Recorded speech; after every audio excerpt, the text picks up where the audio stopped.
The Terran Empire has set its blazon on 400 planets circling more than 300 suns. But no matter what the color of the sun, the number of moons overhead, or the geography of the planet, once you step inside a headquarters building, you are on Earth. And Earth would be alien to many who called themselves Earthmen, judging by the strangeness I always felt when I stepped into that marble and glass world inside the skyscraper.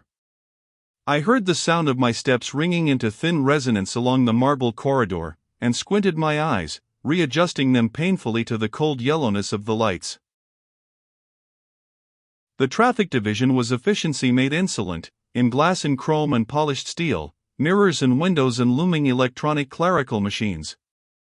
Most of one wall was taken up by a TV monitor which gave a view of the spaceport, a vast open space lighted with blue-white mercury vapor lamps, and a chained-down skyscraper of a starship, littered over with swarming ants. The process crew was getting the big ship ready for skylift tomorrow morning. I gave it a second and then a third look. I'd be on it when it lifted. Turning away from the monitored spaceport, I watched myself stride forward in the mirrored surfaces that were everywhere, a tall man, a lean man, bleached out by years under a red sun, and deeply scarred on both cheeks and around the mouth. Even after 6 years behind a desk, my neat business clothes, suitable for an Earthman with a desk job, didn't fit quite right, and I still rose unconsciously on the balls of my feet, approximating the lean stooping walk of a dry towner from the Caronis Plains. The clerk behind the sign marked transportation was a little rabbit of a man with a sun-lamp tan, barricaded by a small-sized spaceport of desk, and looking as if he liked being shut up there. He looked up in civil inquiry. "Can I do something for you?" "My name's Cargill. Have you a pass for me?" He stared. A free pass aboard a starship is rare except for professional spacemen, which I obviously wasn't. "Let me check my records," he hedged, and punched scanning buttons on the glassy surface. Shadows came and went, and I saw myself half-reflected, a tipsy shadow in a flurry of racing colors. The pattern finally stabilized and the clerk read off names. Brill, Cameron, yes. Cargill, Race Andrew, Department 38, Transfer Transportation. "Is that you?"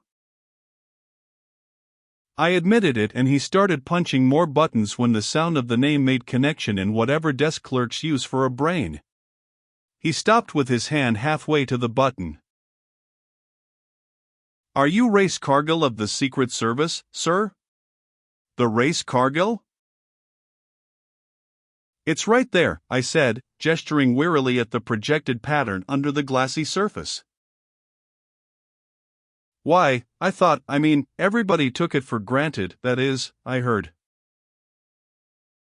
"You thought Cargill had been killed a long time ago because his name never turned up in news dispatches anymore?"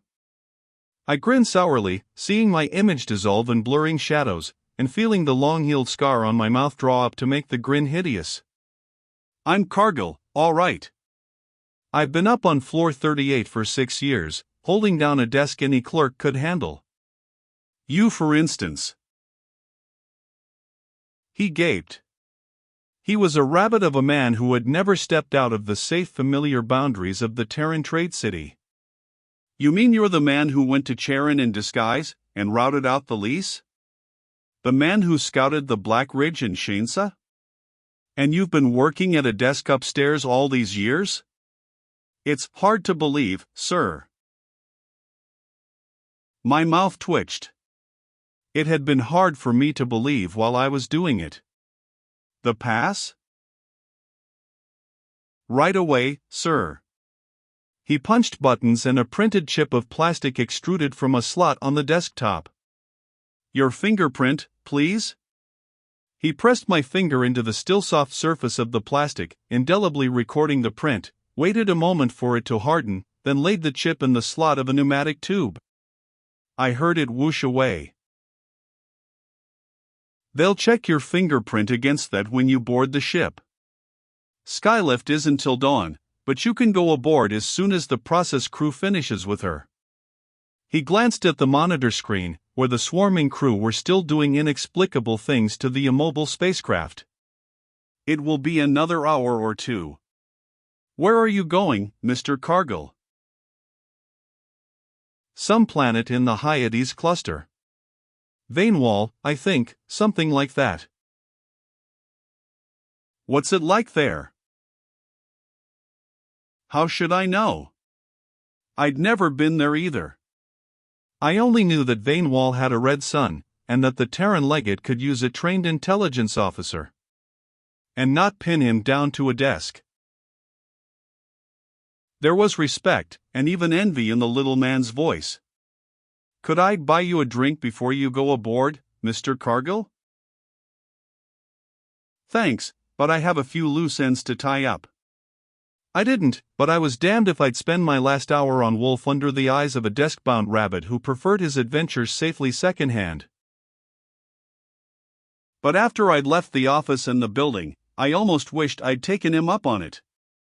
It would be at least an hour before I could board the starship, with nothing to do but hash over old memories, better forgotten. The sun was lower now. Phi Caronis is a dim star, a dying star, and once past the crimson zenith of noon, its light slants into a long pale reddish twilight. 4 of Wolf's 5 moons were clustered in a pale bouquet overhead, mingling thin violet moonlight into the crimson dusk. The shadows were blue and purple in the empty square as I walked across the stones and stood looking down one of the side streets. A few steps, and I was in an untidy slum which might have been on another world from the neat bright trade city which lay west of the spaceport. The Carsa was alive and reeking with the sounds and smells of human and half-human life. A naked child, diminutive and golden-furred, darted between 2 of the chinked pebble houses and disappeared, spilling fragile laughter like breaking glass. A little beast, half snake and half cat, crawled across a roof, spread leathery wings, and flapped to the ground. The sour pungent reek of incense from the open street shrine made my nostrils twitch, and a hulking form inside, not human, cast me a surly green glare as I passed. I turned, retracing my steps. There was no danger, of course, so close to the trade city. Even on such planets as Wolf, Terra's laws are respected within earshot of their gates. But there had been rioting here and in Charon during the last month. After the display of mob violence this afternoon, a lone Terran, unarmed, might turn up as a solitary corpse flung on the steps of the HQ building. There had been a time when I had walked alone from Shainsa to the polar colony. I had known how to melt into this kind of night, shabby and inconspicuous, a worn shirt cloak hunched round my shoulders, weaponless except for the razor-sharp skein in the clasp of the cloak, walking on the balls of my feet like a dry towner, not looking or sounding or smelling like an earthman. That rabbit in the traffic office had stirred up things I'd be wiser to forget. It had been 6 years of slow death behind a desk, since the day when Rachel Sansar had left me a marked man, death warrant written on my scarred face anywhere outside the narrow confines of the Terran law on Wolf. Rachel Sansar, my fists clenched with the old impotent hate. If I could get my hands on him. It had been Rachel who first led me through the byways of the Carsa, teaching me the jargon of a dozen tribes, the chirping call of the Yemen, the way of the catmen of the rainforests, the argot of thieves' markets, the walk and step of the dry towners from Shainsa and Dalen and Ardcaran, the parched cities of dusty, saltstone which spread out in the bottoms of Wolf's vanished oceans. Rachel was from Shainsa, human, tall as an earthman, weathered by salt and sun, and he had worked for Terran intelligence since we were boys. We had traveled all over our world together, and found it good. And then, for some reason I had never known, it had come to an end. Even now I was not wholly sure why he had erupted, that day, into violence and a final explosion. Then he had disappeared, leaving me a marked man. And a lonely one, Julie had gone with him. I strode the streets of the slum unseeing, my thoughts running a familiar channel. Julie, my kid sister, clinging around Rachel's neck, her gray eyes hating me. I had never seen her again. That had been 6 years ago. One more adventure had shown me that my usefulness to the Secret Service was over. Rockel had vanished, but he had left me a legacy, my name, written on the sure scrolls of death anywhere outside the safe boundaries of Terran law. A marked man, I had gone back to slow stagnation behind a desk. I'd stood it as long as I could. When it finally got too bad, Magnuson had been sympathetic. He was the chief of Terran intelligence on Wolf, and I was next in line for his job, but he understood when I quit. He'd arranged the transfer and the pass, and I was leaving tonight. I was nearly back to the spaceport by now, across from the street shrine at the edge of the square. It was here that the little toy seller had vanished. But it was exactly like 100,000 other such street shrines on Wolf, a smudge of incense reeking and stinking before the squatting image of Nebran, the toad god whose face and symbol are everywhere on Wolf. I stared for a moment at the ugly idol, then slowly moved away. The lighted curtains of the Spaceport Cafe attracted my attention and I went inside. A few Spaceport personnel in storm gear were drinking coffee at the counter, a pair of furred chucks, lounging beneath the mirrors at the far end, and a trio of drytowners, rangy, weathered men in crimson and blue shirt cloaks, were standing at a wall shelf, eating Terran food with aloof dignity. In my business clothes I felt more conspicuous than the chucks. What place had a civilian here, between the uniforms of the spacemen and the colorful brilliance of the drytowners? A snub-nosed girl with alabaster hair came to take my order. I asked for Jocko and bunlets, and carried the food to a wall shelf near the drytowners. Their dialect fell soft and familiar on my ears. One of them, without altering the expression on his face or the easy tone of his voice, began to make elaborate comments on my entrance, my appearance, my ancestry and probably personal habits, all defined in the colorfully obscene dialect of Shainsa. That had happened before. The Wolfen sense of humor is only half human. The finest joke is to criticize and insult a stranger, preferably an Earthman, to his very face, in an unknown language, perfectly deadpan. In my civilian clothes I was obviously fair game. A look or gesture of resentment would have lost face and dignity, what the Drytowners call their kihar, permanently. I leaned over and remarked in their own dialect that I would, at some future and unspecified time, appreciate the opportunity to return their compliments. By rights they should have laughed, made some barbed remark about my command of language and crossed their hands in symbol of a jest decently reversed on themselves. Then we would have bought each other a drink, and that would be that. But it didn't happen that way. Not this time. The tallest of the three whirled, upsetting his drink in the process. I heard its thin shatter through the squeal of the alabaster-haired girl, as a chair crashed over. They faced me three abreast, and one of them fumbled in the clasp of his shirt cloak. I edged backward, my own hand racing up for a skein I hadn't carried in 6 years, and fronted them squarely, hoping I could face down the prospect of a roughhouse. They wouldn't kill me, this close to the HQ, but at least I was in for an unpleasant mauling. I couldn't handle 3 men, and if nerves were this taut in the Karsa, I might get knifed.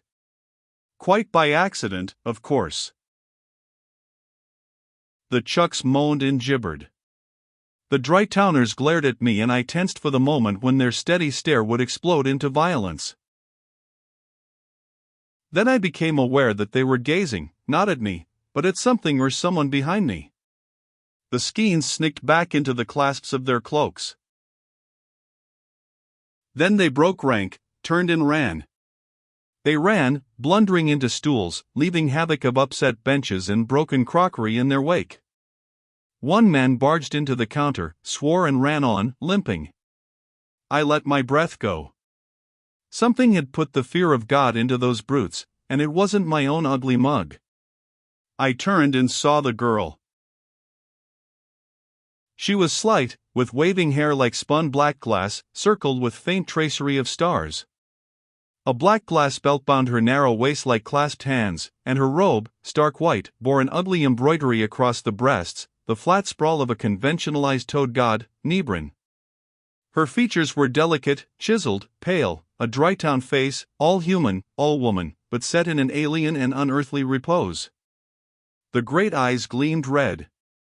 They were fixed, almost unseeing, but the crimson lips were curved with inhuman malice. She stood motionless, looking at me as if wondering why I had not run with the others. In half a second, the smile flickered off and was replaced by a startled look of recognition. Whoever and whatever she was, she had saved me a mauling. I started to phrase formal thanks, then broke off in astonishment. The cafe had emptied and we were entirely alone. Even the Chucks had leaped through an open window. I saw the whisk of a disappearing tail. We stood frozen, looking at one another while the toad god sprawled across her breasts, rose and fell for half a dozen breaths. Then I took one step forward, and she took one step backward, at the same instant. In one swift movement she was outside in the dark street. It took me only an instant to get into the street after her, but as I stepped across the door there was a little stirring in the air, like the rising of heat waves across the salt flats at noon. Then the street shrine was empty, and nowhere was there any sign of the girl. She had vanished. She simply was not there. I gaped at the empty shrine. She had stepped inside and vanished, like a wraith of smoke, like the little toy seller they had hunted out of the Karsa. There were eyes in the street again and, becoming aware of where I was, I moved away. The shrines of Nebrin are on every corner of Wolf, but this is one instance when familiarity does not breed contempt. The street was dark and seemed empty, but it was packed with all the little noises of living. I was not unobserved. And meddling with a street shrine would be just as dangerous as the skeins of my 3 loudmouthed dry-town roughnecks. I turned and crossed the square for the last time, turning toward the loom of the spaceship, filing the girl away as just another riddle of Wolf I'd never solve. How wrong I was.